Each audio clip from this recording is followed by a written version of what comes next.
NBA playoffs talk today. So last night, the Celtics absolutely pounded the Bucks. Big response to that game one. And Ja Morant dropped 47 points to help the Grizzlies even up that series 1-1. We've got two more games tonight with the Sixers and the Heat, and of course the Mavericks and the Suns.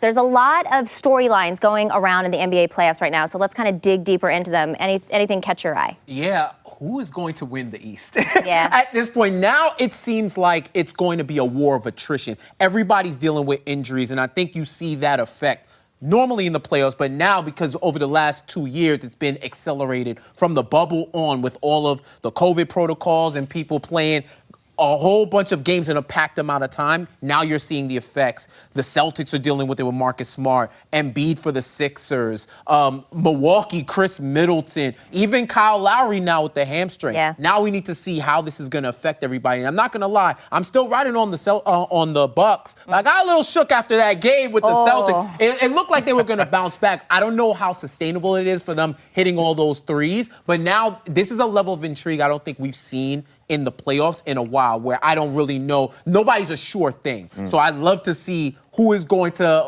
win this war of attrition and come out on top of the East.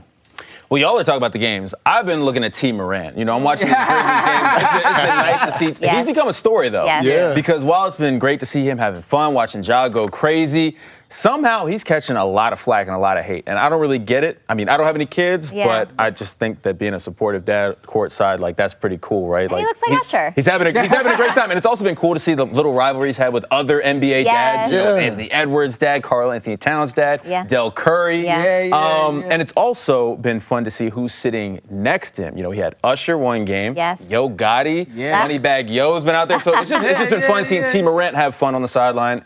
And, you know, this Grizzlies team, Memphis is lit right now. It's been fun to watch. How do you hate on that? How do you hate on the man? Look, there's haters cheering for his everywhere, dad? man. Well, he does look younger than his son. Like That's the funniest part.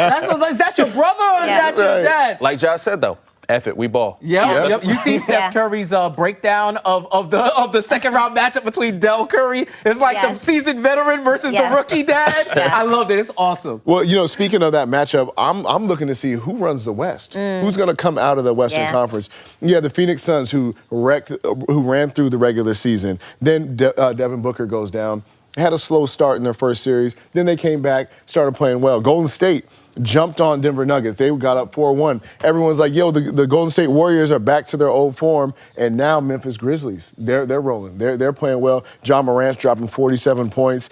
They're playing well as a team. They didn't even have Desmond Bane, and they're still coming out playing dominant. Which one of those teams is going to come out of the West? Yeah, Harrison, what do you think? I'm just loving the new superstars that we have in the NBA now. We've seen LeBron's not in the playoffs anymore. We got no Kevin Durant, but Ja Morant dropped 47 points last night, and he felt like he produced 47 ankle breakers the way he was playing out there. And Luka Doncic was absolutely amazing in game one. It's like the changing of the guard. The future is in the future, but it also feels like it's right now with Luka Doncic and Ja Morant absolutely playing superstar level basketball. That's my story.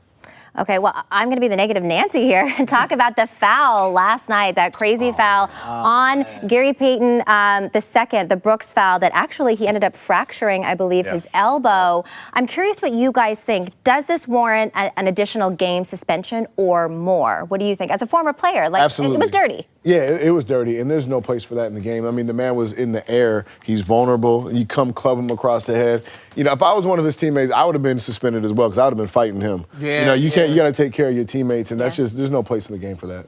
I definitely think it's dirty. What I would say, I think you'd have a better argument of him making a play for the ball if he jumped and tried to go. But the fact that he just ran and clubbed, that's dangerous, and there's no place for that. They're going to litigate the recklessness. And that's got to be a one-game suspension. At least a one game, because it's the playoffs. He changed the whole game. I was surprised that they haven't said anything about it yet. They must clearly still be deliberate. To me, that means that there could be potentially 2 games if they're taking this long to deliberate over it. And they don't play until Saturday, so they have time. They have they're chilling, letting him marinate for a little bit, and then they'll give their decision. Yeah, well, it'll be interesting to see how that impacts this this series as well, because, you know, Payton II, he was great on defense, certainly against Ja Morant. Ja Morant overs. I'm watching for them overs because I don't know who's going to guard him.